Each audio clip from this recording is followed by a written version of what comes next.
Cuando nosotros analizamos los evangelios, nos vamos a dar cuenta que los estudiosos que han analizado los evangelios y lo han comparado, han llegado a la conclusión. Por ejemplo, Mateo primeramente escribe para una audiencia judía.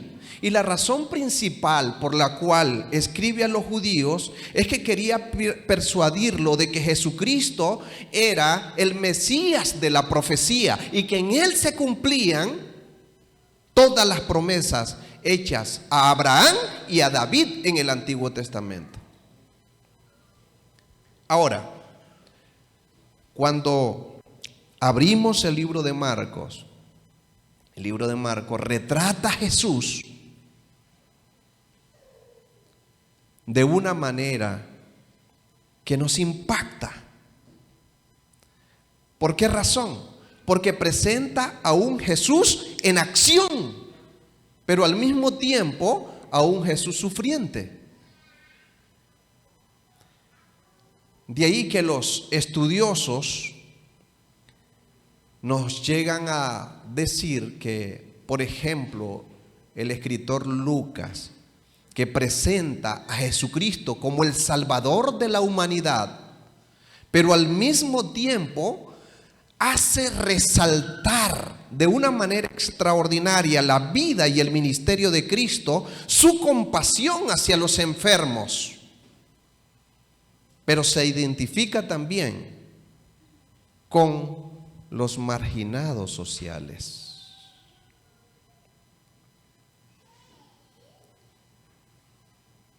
Y ahora le llega el turno a Juan. Y Juan presenta una fotografía de Jesús, porque él quiere presentarnos a ese Jesús.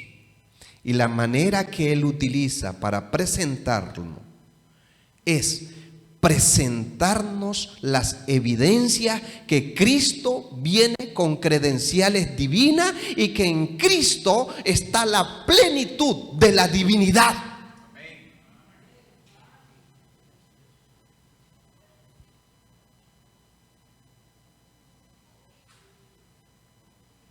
Por eso es que es importante que estudiemos nosotros los evangelios. El libro de Lucas, haciendo un poquito de referencia, no puede dejar de decir algo de Jesús. Y lo presenta como aquel curando flujo de sangre. Pero todavía va más allá, porque no solamente presenta a Jesús curando flujo de sangre, sino también devolviendo la vista a los ciegos. Qué interesante. Con Jesús podemos tener salud, y de hecho que la tenemos. Con Jesús podemos tener una visión completa de lo que Él quiere para nosotros y de lo que Él tiene para nosotros. Porque no solamente es lo que Dios quiere para mi vida, la vida de mi familia o la vida de mi iglesia, sino que nos presenta un panorama completo en el libro de Apocalipsis, lo que Él tiene preparado para ti y para esta santa iglesia en estos últimos días. Pero también presenta a Jesús sanando a un hombre que sufría de hidropesía y hasta resucitando a una niña. Jesús lo dio todo,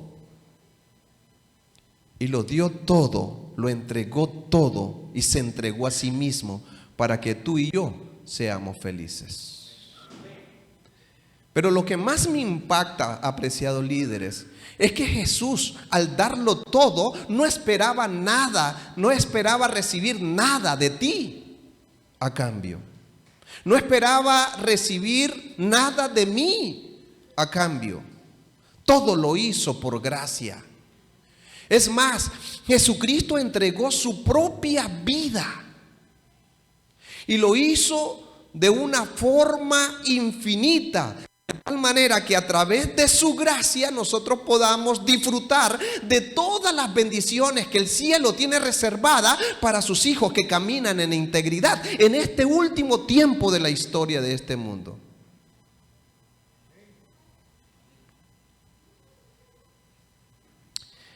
Esto es interesante. Hablando de los asuntos anteriores, tanto de los que hablaba el pastor Félix Chávez como los que hablaba el pastor Leonardo Tuñón, ahí se nos presentaba que el mensaje de la mayordomía cristiana es un mensaje oportuno, es un mensaje útil, porque nos ayuda en nuestro crecimiento espiritual. Entonces, el enfoque de la mayordomía no tiene que ver con dinero. El enfoque de la mayordomía tiene que ver con mi crecimiento espiritual. Y cuando yo entiendo el concepto de mayordomía, entonces la mayordomía a mí me anima y me desafía a imitar a Cristo Jesús como el modelo de generosidad, de fidelidad. Y eso es muy importante. Por esa razón, mayordomía es espiritualidad y al mismo tiempo es salvación. ¿En quién? Dígalo fuerte, ¿es salvación en quién?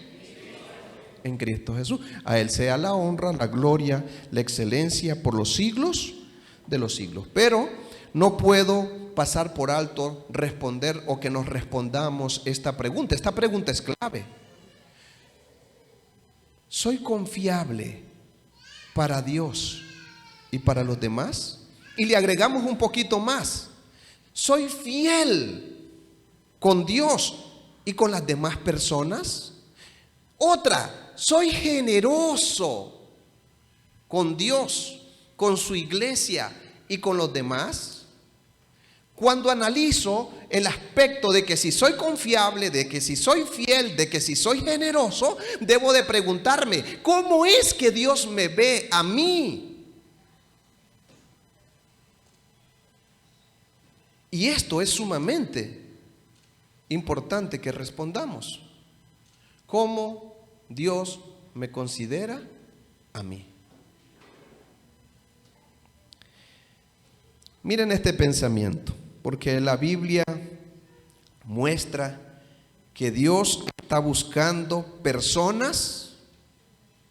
¿Qué tipo de personas? Que no hagan lo que Él dice. Qué interesante. Sino que hagan las cosas tal y como Él las dice. Ser fiel no es hacer lo mejor que podamos. Es hacer lo que Dios dice que hagamos. En las cosas grandes y en las cosas pequeñas. Cuando estoy solo, como cuando estoy en público. En lo individual, como en lo colectivo.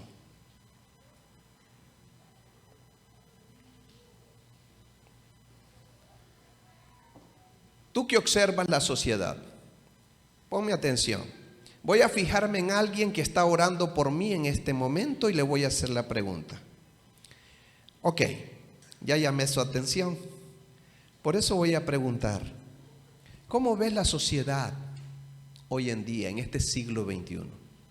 Es una sociedad que está centrada en el materialismo, en el individualismo y en el egoísmo.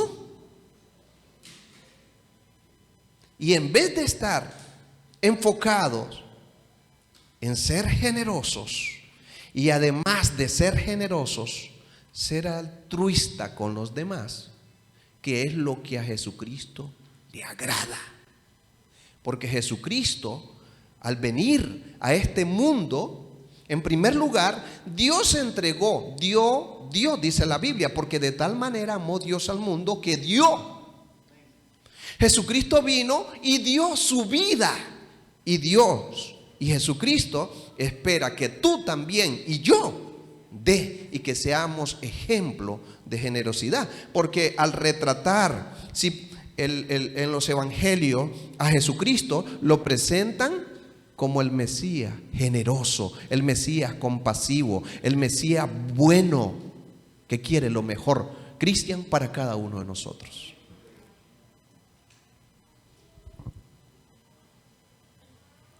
Ahora, cuando nosotros hablamos de Cristo, hablamos de sus acciones abnegadas, no podemos evitar fijarnos en Lucifer. Este ser que Dios había creado y que ocupaba un cargo de importancia en el reino de los cielos, se rebeló en contra de Dios. Y al rebelarse en contra de Dios lo hizo no estando dispuesto a reconocer el lugar que se le había asignado a él, sino que quería de una manera grosera, burda, usurpar el propio lugar que le pertenecía exclusivamente a Dios. Eso hizo Satanás, pero no solamente lo hizo Satanás, también lo encontramos en nuestros primeros padres. Esto es interesante. Y cuando nosotros lo encontramos que nuestros primeros padres fueron incitados por Satanás, fueron seducidos, ellos siguieron las instrucciones, Lester, ¿de quién? Del enemigo de Dios. Del enemigo de Dios. Pero yo quiero decirle algo. Hay un solo nombre para esta desobediencia, tanto de Satanás como de nuestros primeros padres. ¿Cuál es ese nombre? Dígalo fuerte, ¿cuál es ese nombre? No los escucho. ¿Cuál es ese nombre? Egoísmo. Y ustedes saben, claro, el egoísmo es pecado, la niña está ahí entusiasmada. Pero ¿saben ustedes que la Biblia presenta a una persona egoísta y lo presenta como teniendo un fundamento? Y ese fundamento es el orgullo. Es el orgullo. Una persona orgullosa por naturaleza es una persona ¿cómo? Egoísta, una persona que no le gusta dar, no le gusta compartir, no le gusta ser generoso. Es una persona que por naturaleza es egoísta porque tiene un fundamento y su fundamento es el orgullo. El orgulloso quiere que todas las cosas giren alrededor de sus preferencias y sus deseos. Y entonces yo me hago una pregunta. Ponme atención un momentito.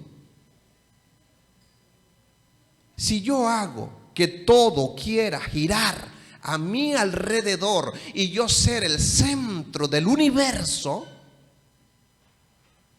te pregunto, ¿cuál sería mi actitud? Venir aquí a un congreso de mayordomía, de tal manera que al ser instruido yo pueda salir con un deseo, con una motivación de crecer espiritualmente para la honra y la gloria de Dios. ¿Eso sería? ¿Para un egoísta? ¿Para un orgulloso? No. Cuando venimos a un congreso, voy con una disposición de aquí adelante de entregar mi vida completamente al Señor. ¿Esa sería la actitud de un orgulloso y un egoísta? Ahora puedo salir y decir, no hay problema. Ahora voy a aportar para la radio, voy a aportar para educación, voy a aportar para mi iglesia, voy a aportar para la obra del Señor. ¿Esa sería la actitud de un orgulloso y un egoísta? No.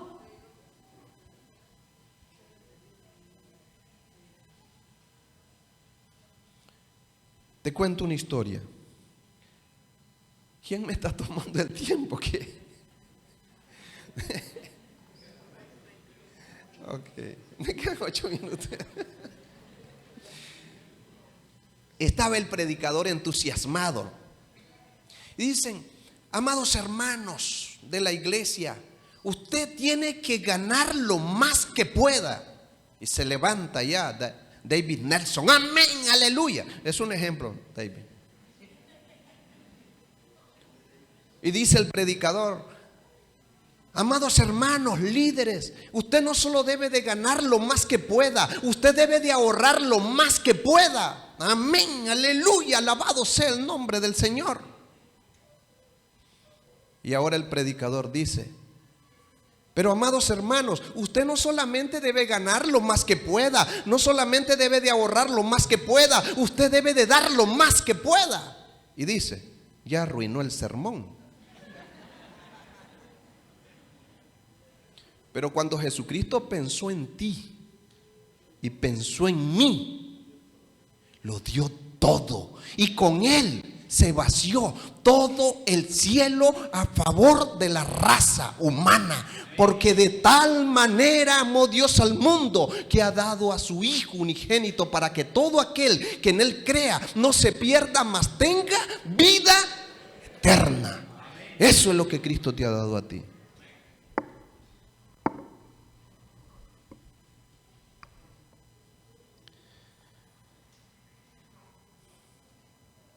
Mira lo que dice Segunda de Corintios. Vamos a la Biblia. Vamos a la Biblia. Abre tu Biblia. Abre tu Biblia. Antes yo tenía el control, yo controlaba a los demás, ahora me están controlando a mí. Ese es un buen mayordomo. Porque ya saben, esta es la versión Dios habla hoy, porque ya saben ustedes que nuestro Señor Jesucristo, siendo rico, se hizo pobre, dice la Escritura. ¿Por causa de quién? ¿Por causa de quién? Por causa de ustedes. Wow. La causa de que Jesucristo se hiciera pobre fuiste tú y fui yo. Pero se hizo pobre por una sola razón. Y la razón por la cual Dios se hizo pobre es para que tú seas rico. Alabado sea el nombre del Señor. Para que tú y yo seamos ricos. Ahora, nota bien lo siguiente.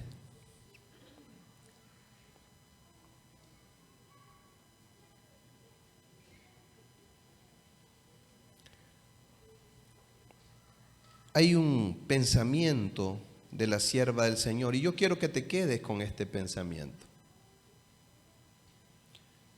A veces cuando estamos acá nos motivamos demasiado y nos extendemos mucho. Dice: la generosidad es el espíritu de ¿quién? No, a ver, yo sé que cuando se va a hablar de dar, no queremos participar. Es más, la mente está estructurada precisamente para eso. La generosidad es el espíritu de ¿quién? Del cielo. El abnegado amor de Cristo se reveló. ¿A dónde se reveló? En la cruz. Sigue diciendo: Él dio todo lo que poseía y se dio a sí mismo para que el hombre pudiese, ¿qué cosa? Salvarse. La cruz de Cristo es una invitación, es un llamamiento ¿a qué, iglesia? Ahora te pregunto, ¿tú eres generoso o eres egoísta? ¿Qué eres? ¿Soy generoso o soy egoísta? Yo debo responderme. La cruz de Cristo es una invitación, un llamamiento a la generosidad de todo discípulo del Salvador. El principio que proclama, ¿cuál es? Dígalo fuerte, ¿cuál es? Más fuerte, ¿cuál es el principio que proclama la cruz de Cristo? Dar. Mientras que el mundo está sometido en ganar, ganar, ganar, porque cree que al ganar y centrarse en la acumulación de la riqueza va a ser feliz. Pero mi querido amigo y líder que me escucha, la felicidad no es acumular cosas. La felicidad es tener una relación con aquel que da las cosas.